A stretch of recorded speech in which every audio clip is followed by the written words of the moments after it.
ஓம் சாந்தி. June 8, 2025. அவ்யக்த Bapdada, Madhuban. Murali original தேதி November 15, 2005. உண்மையான இதயத்துடன் தந்தைக்கும் குடும்பத்திற்கும் அன்பானவராகி சிரமப்படுவதிலிருந்து விடுபடுவதாக சத்தியம் செய்து அந்த சத்தியத்தின் நன்மையை பெற்றுக் கொள்ளுங்கள். இன்று பாப்தாதா எங்கும் உள்ள தனது மேன்மையான குழந்தைகளை, சுயராஜ்ய அதிகாரத்தின் உரிமையை கொண்டவர்களையும் தமது சுய மரியாதை ஸ்திதியில் ஸ்திரமாக இருப்பவர்களையும் பார்க்கின்றார். தந்தை குழந்தைகளுக்கு கொடுக்கும் மரியாதை அவரை விட அதி உயர்ந்ததாகும். அவர் ஒவ்வொரு குழந்தையும் தனது பாதங்களில் வீழ்வதிலிருந்து விடுவித்து தனது தலையின் கிரீடங்களாக ஆக்கியுள்ளார். அவர் எப்பொழுதும் தன்னை அன்பான குழந்தைகளின் சேவகர் என்றே அழைப்பார். அவர் குழந்தைகளுக்கு இத்தகைய மகத்தான அதிகாரத்தின் மரியாதையை வழங்கியுள்ளார். எனவே நீங்கள் ஒவ்வொருவரும் இத்தகைய சுய மரியாதையை கொண்டவர்களாக உங்களை கருதுகின்றீர்களா? தமது சுய மரியாதையில் ஸ்திரமாக இருக்கும் ஒருவரின் விசேஷமான தகைமை என்ன?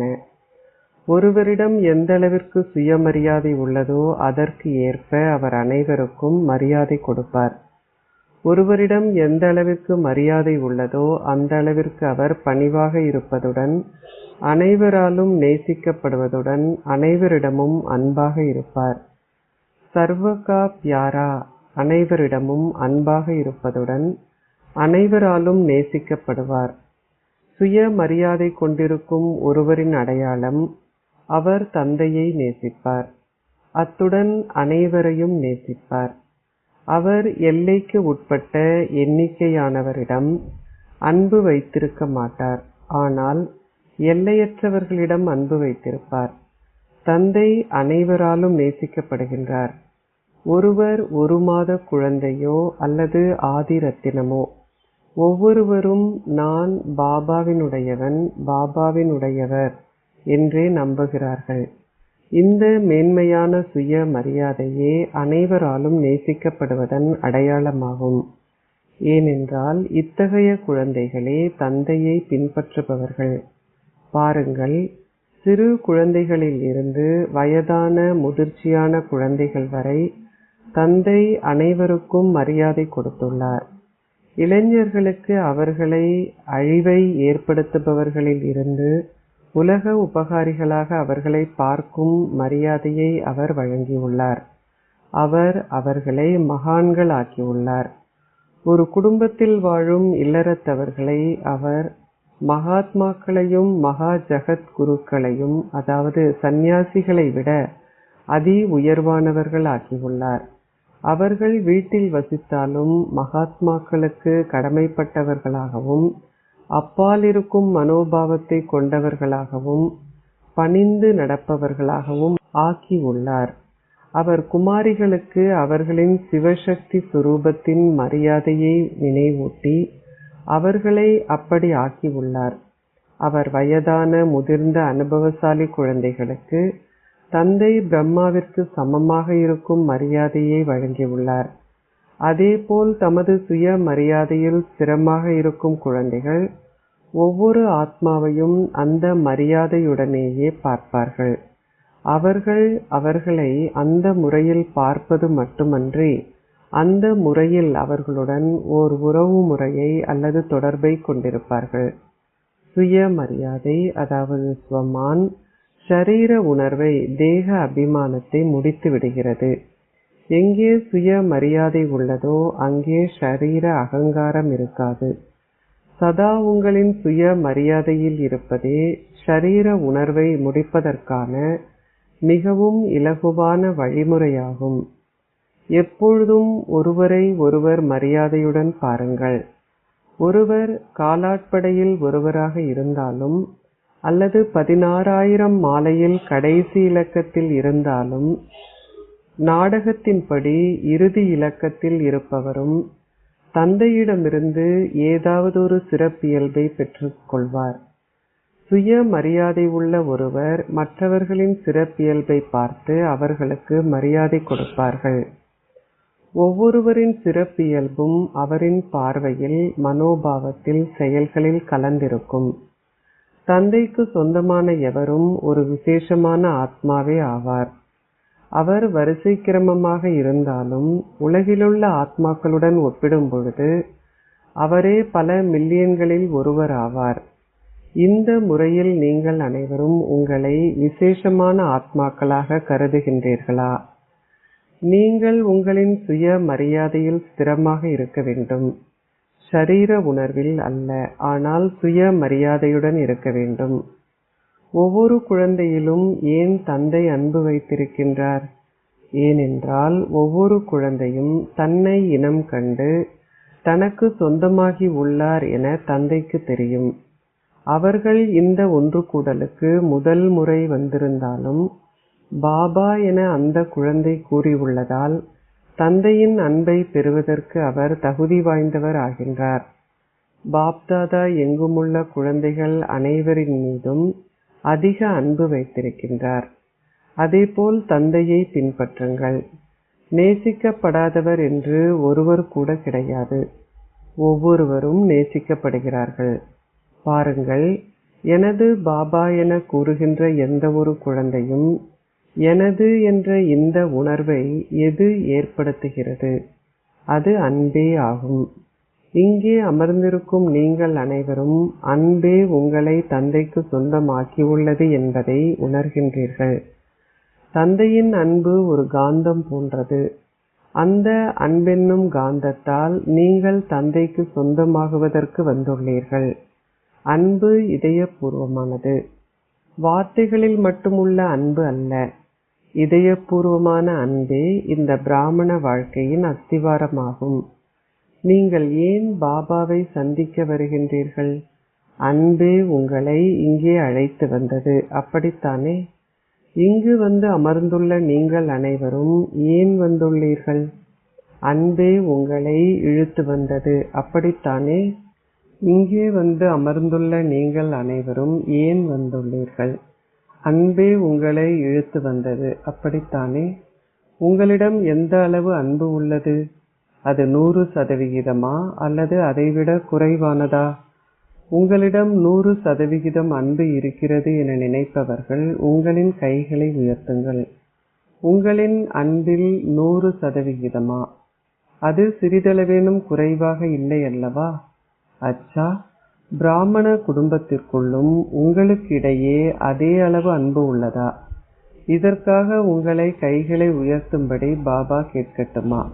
இதில் சதவிகிதம் காணப்படுகிறது. தந்தை அனைவரின் மீதும் அன்பு வைத்திருப்பதைப் போல் குழந்தைகளான நீங்களும் அனைவரின் மீதும் அன்பு வைத்திருக்கின்றீர்கள். அத்துடன் அனைவராலும் நேசிக்கப்படுகிறீர்கள். மற்றவர்களின் பலவீனங்களை பார்க்காதீர்கள். யாராவது ஒருவர் ஒரு சமஸ்காரத்தின் ஆதிக்கத்திற்கு உட்பட்டால் நீங்கள் யாரை பின்பற்ற வேண்டும்? ஆதிக்கத்திற்கு உட்பட்டிருப்பவர்களையா? நீங்கள் மனதை ஒழுங்குபடுத்தும் மந்திரத்தை, ஆதிக்கத்தில் இருந்து அவர்களை விடுவிக்கும் மந்திரத்தை வழங்குபவர்கள். நீங்களே அவர்களை விடுவிப்பவர்கள், அப்படித்தானே? அல்லது நீங்கள் மற்றவர்களை பார்ப்பவர்களா? அல்லது உங்களால் அவர்களின் பலவீனங்களை பார்க்க முடிகின்றதா? தீங்கான எதையாவது கண்டால் நீங்கள் என்ன செய்வீர்கள்? நீங்கள் அதை தொடர்ந்து பார்ப்பீர்களா? அல்லது அதிலிருந்து விலகி செல்வீர்களா? தமது இதயங்களில் அன்பை கொண்டிருப்பவர்கள், தமது இதயங்களில் தந்தைக்கான அன்பை கொண்டிருப்பவர்கள் நிச்சயமாக அனைவராலும் நேசிக்கப்படுவார்கள் என்பதை பாப்தாதா பார்த்திருக்கின்றார். இதயபூர்வமான அன்பு சம்பூர்ணமாகவும் முழுமையாகவும் ஆகுவதற்கான மிக இலகுவான வழிமுறையாகும். சிலர் எவ்வளவு ஞானிகளாக இருந்தாலும் தமது இதயங்களில் அன்பை கொண்டிருக்காது விட்டால் அவர்களுக்கு ரசிக்கத்தக்க பிராமண வாழ்க்கை இருக்காது. அது வறண்ட, ருசியற்ற வாழ்க்கையாகவே இருக்கும். இந்த ஞான பாதையில் அன்பில்லாமல் ஞானம் இருக்குமாயின் இந்த ஞானத்தில் கேள்விகள் எழும். ஏன், என்ன, எவ்வாறாயினும் இந்த ஞானத்துடன் அன்பு இருந்தால் அந்த நபர் சதா அன்பில் திளைத்திருப்பார். அன்புடைய ஒருவர் தான் நேசிப்பவரை நினைவு செய்வதற்கு முயற்சி செய்ய வேண்டியதில்லை. ஒருவர் ஞானியாக இருந்து ஆனால் அவரிடம் அன்பு இல்லாது விட்டால் அவர் சிரமப்பட வேண்டியிருக்கும். அவர் சிரமத்தின் பழத்தையே உண்பார். இவரோ அன்பின் பழத்தை உண்பார். இந்த ஞானமே விதை, அன்பே தண்ணீர். விதைக்கு அன்பு என்ற தண்ணீர் கிடைக்காது விட்டால் பழம் தோன்றாது. இன்று குழந்தைகள் அனைவருடைய இதயங்களிலும் தந்தைக்காகவும் மற்ற அனைவருக்காகவும் உள்ள அன்பை சோதித்தார். எனவே நீங்கள் அனைவரும் உங்களை என்னவென்று நினைக்கின்றீர்கள்? நீங்கள் அன்பானவர்களா?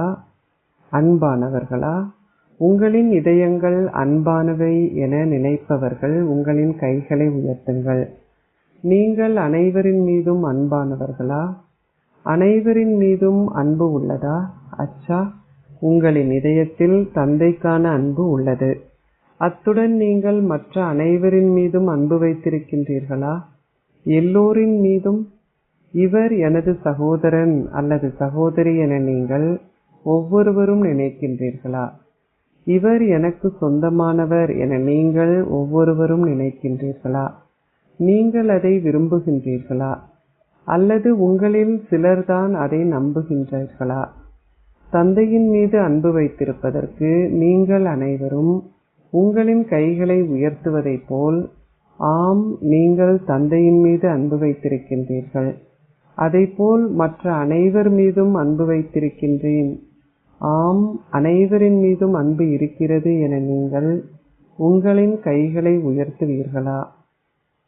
நீங்கள் இந்த சான்றிதழை பெறுவீர்களா? பாப்தாதா முன்னரும் கூறியுள்ளார், நீங்கள் தந்தையிடமிருந்து மட்டும் சான்றிதழை பெறக்கூடாது, ஆனால் பிராமண குடும்பத்திடமிருந்தும் நீங்கள் அதை பெற வேண்டும். ஏனென்றால் தந்தை இப்பொழுது ஒரே நேரத்தில் தர்மத்தையும் ராஜ்யத்தையும் ஸ்தாபிக்கின்றார். ராஜ்யத்தில் லௌகீக தந்தை மட்டும் இருக்க மாட்டார், குடும்பத்தும் இருக்கும். தந்தையின் மீது அன்பாக இருங்கள், அத்துடன் குடும்பத்தின் மீதும் அன்பாக இருங்கள். நீங்கள் ஞானி ஆகியுள்ளீர்கள். அதே நேரத்தில் அன்பானவராக இருப்பதும் அவசியமாகும். உங்களின் சுய மரியாதையுடன் இருந்து மரியாதை கொடுங்கள். இரண்டும் அத்தியாவசியமானவை.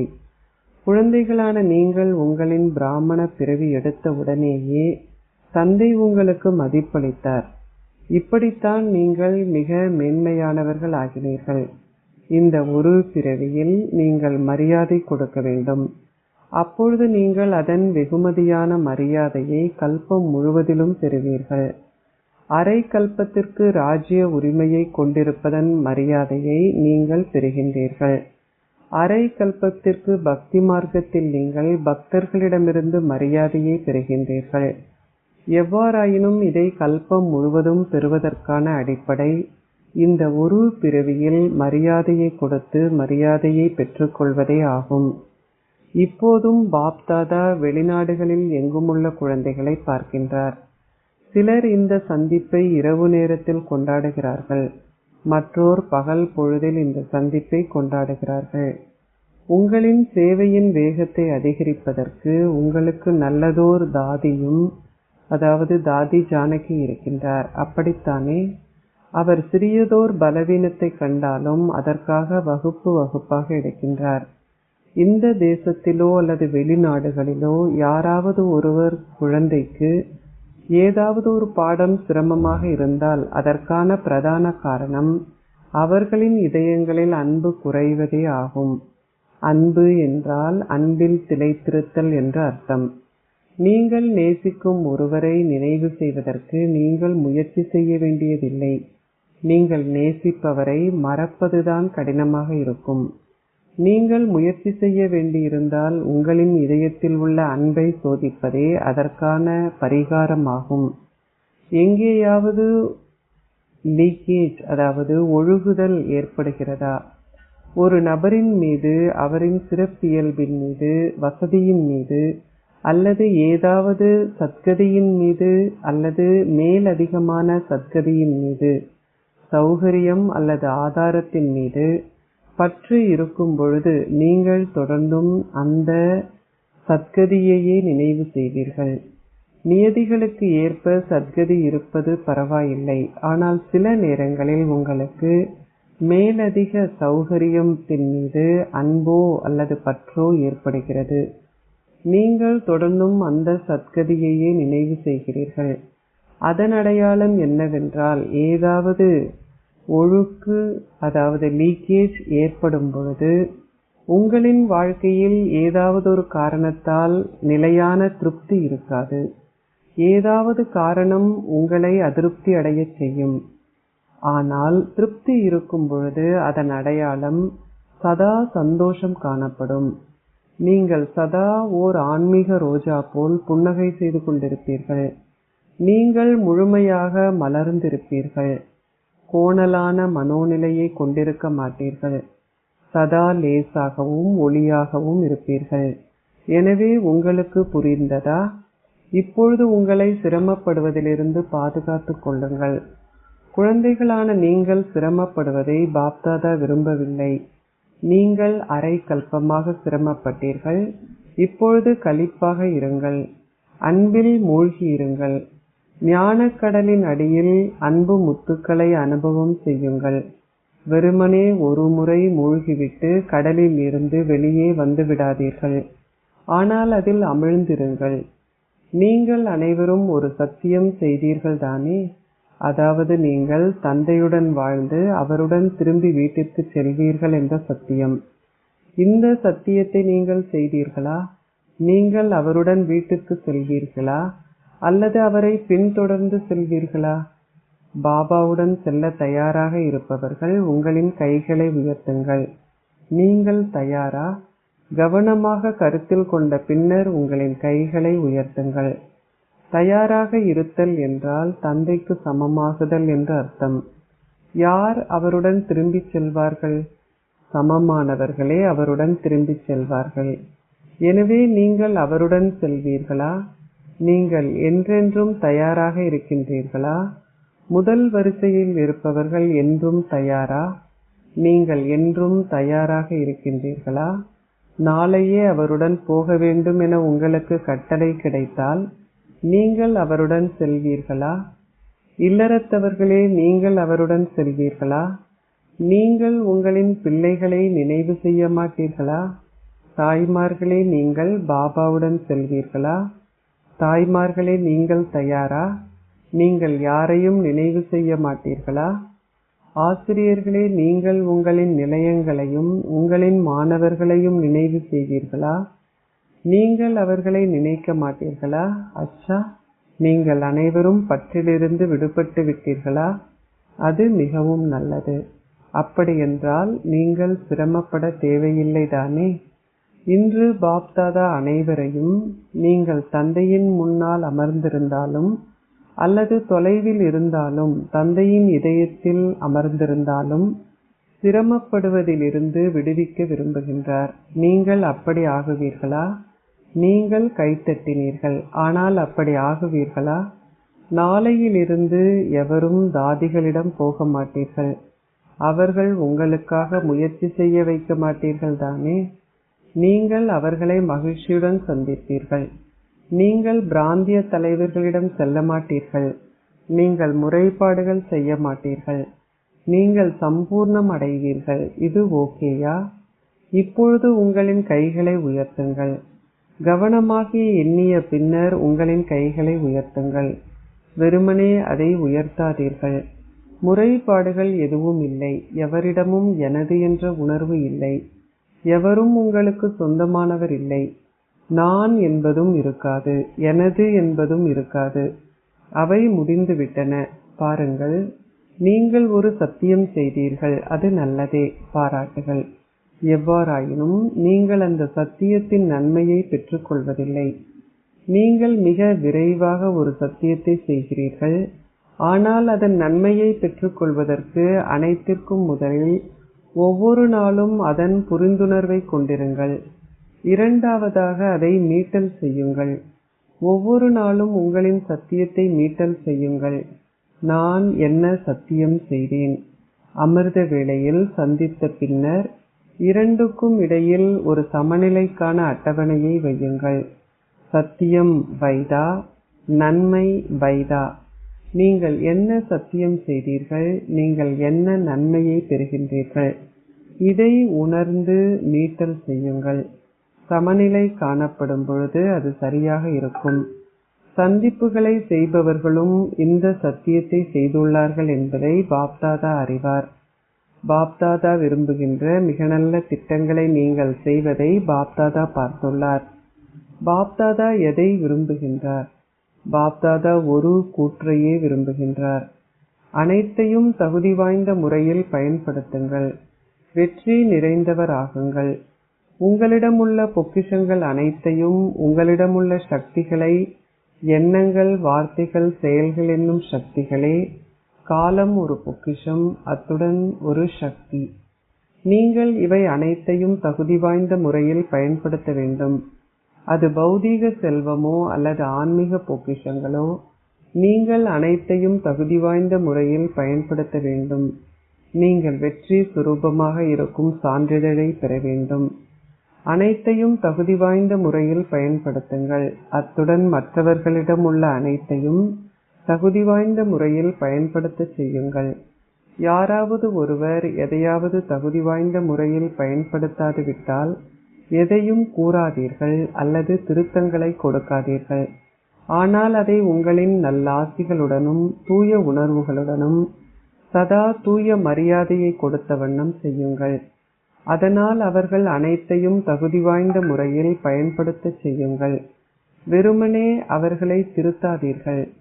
நீங்கள் அவர்களை திருத்த வேண்டி இருந்தால் அது மன்னிப்புடன் இருக்க வேண்டும். பின்னரே அந்த திருத்தங்களை கொடுக்க வேண்டும்.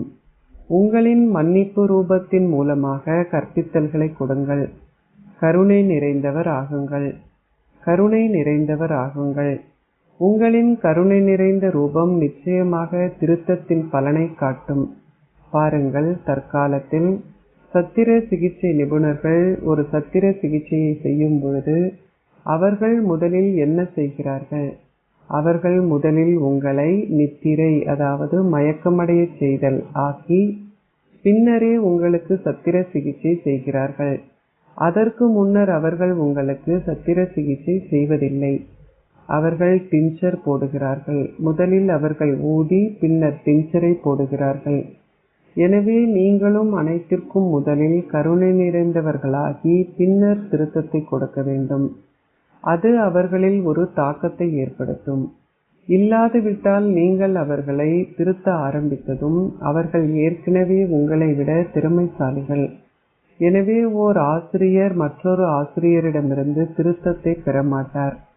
நீங்கள் இதை செய்யாதீர்கள், ஆனால் இதை செய்யுங்கள் என்ற ஒரு கருத்தை சொல்லும் பொழுது அவர்கள் உங்களை மறுப்பதற்கு 10 கருத்துக்களை கூறுவார்கள்.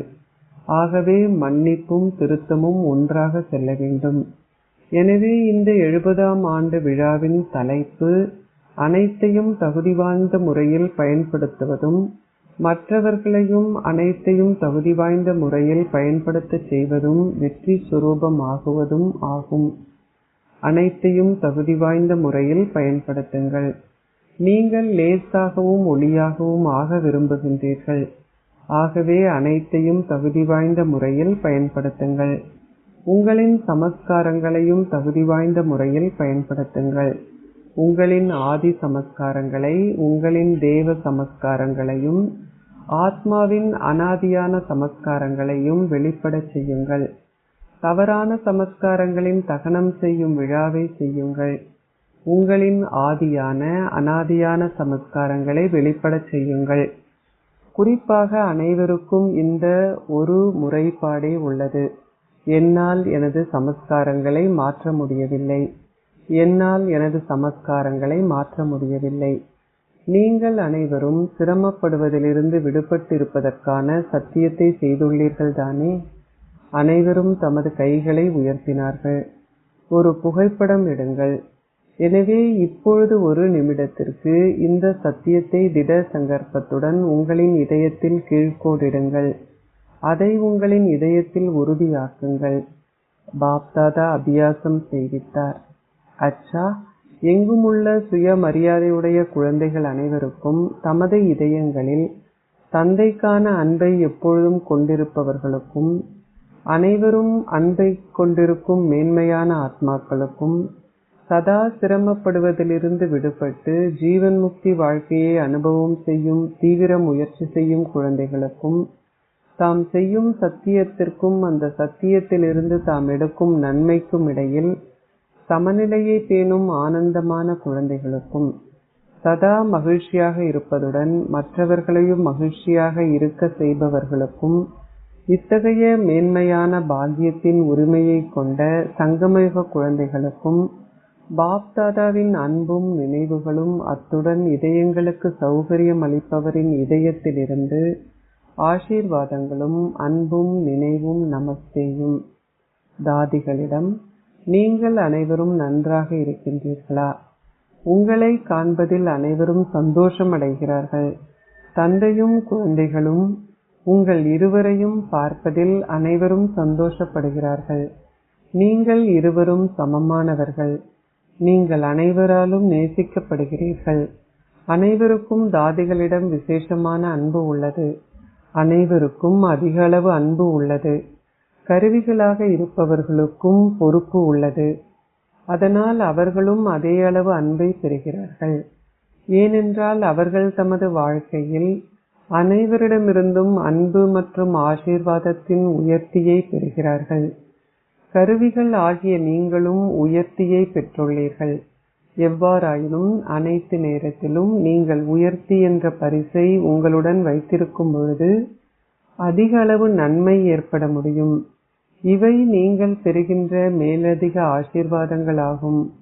எந்த ஒரு பணிக்கும், அது இறை பணியோ அல்லது யஜ்யத்தின் சேவையோ, விசேஷமான கருவிகள் ஆகுபவர்கள் ஆசீர்வாதங்கள் மற்றும் அன்பின் உயர்த்தியை பெறுகிறார்கள். அன்பானது அற்புதங்களை செய்யக்கூடும். இன்று நீங்கள் இந்த உலகில் உள்ள எவரிடமும் அவருக்கு என்ன வேண்டும் என்று கேட்டால், எனக்கு அன்பு வேண்டும், எனக்கு அமைதி வேண்டும் என்றே அவர் கூறுவார். எவ்வாறாயினும் அதை அன்பினால் மட்டுமே பெற முடியும். எனவே அன்பு, ஆத்ம உணர்வு அன்பே அனைத்திலும் அதி மேன்மையானது. ஆசீர்வாதம்: நீங்கள் உங்களின் ஒன்றிணைந்த ரூபத்தின் விழிப்புணர்வை கொண்டிருப்பதன் மூலம் சதா யோகியாகி தந்தையை மறப்பதிலிருந்தும் தவறுகள் செய்வதிலிருந்தும் விடுபடுவீர்களாக. தந்தையுடன் தாம் ஒன்றிணைந்திருப்பதை அனுபவம் செய்யும் குழந்தைகள் இயல்பாகவே சதா யோகி ஆகுக என்ற ஆசீர்வாதத்தை பெறுவார்கள். இது ஏனென்றால் அவர்கள் இங்கே இருந்தாலும் தொடர்ந்து ஒரு சந்திப்பை அனுபவம் செய்கிறார்கள். அவரை மறக்கச் செய்வதற்கு யாராவது முயற்சி செய்தாலும் அவர்கள் அவரை மறப்பதிலிருந்து விடுபட்டே இருப்பார்கள். தந்தையை ஒருபொழுதும் மறக்காத இத்தகைய குழந்தைகள் தந்தைக்கு மிகவும் பிரியமானவர்கள். அதனால் அவர்கள் சதா யோகிகள். ஏனென்றால் அன்பின் அடையாளம் இயல்பான நினைவாகும். மாயையால் அவர்களின் எண்ணங்களின் ஒரு நகத்தை கூட, சிறியதோர் பாகத்தை கூட அசைக்க முடியாது. ஸ்லோகம்: சாக்கு போக்குகளை கூறுவதை விடுத்து ஒரு தீர்வை கண்டுபிடியுங்கள். நீங்கள் ஆசீர்வாதங்களை பெறுவதற்கான உரிமையை பெறுவீர்கள். அவ்வியக்த இஷாரா: ஆத்ம உணர்வு ஸ்திதியை பயிற்சி செய்யுங்கள். அகநோக்கில் இருங்கள். அகநோக்கில் இருங்கள். இந்த ஞானத்தை கடையும் பயிற்சியால் சதா அலௌகிக போதையுடன் இருங்கள். அப்பொழுது இந்த உலகின் எந்த ஒரு பிரச்சனையும் உங்களை கவர முடியாது. எப்படி இராணுவத்தினர் தங்களை குண்டுகள் போன்றவற்றின் பாதிப்பிலிருந்து பாதுகாத்துக் கொள்வதற்காக நிலத்தின் கீழ் செல்கின்றார்களோ, அவ்வாறே உங்களின் ஆத்ம உணர்வு ஸ்திதியில் அகநோக்கில் இருப்பதையும் பாதாளத்தில் இருப்பதையும் பயிற்சி செய்யும் பொழுது புறநோக்கான விஷயங்கள் உங்களை குழப்ப முடியாது. ஓம் சாந்தி.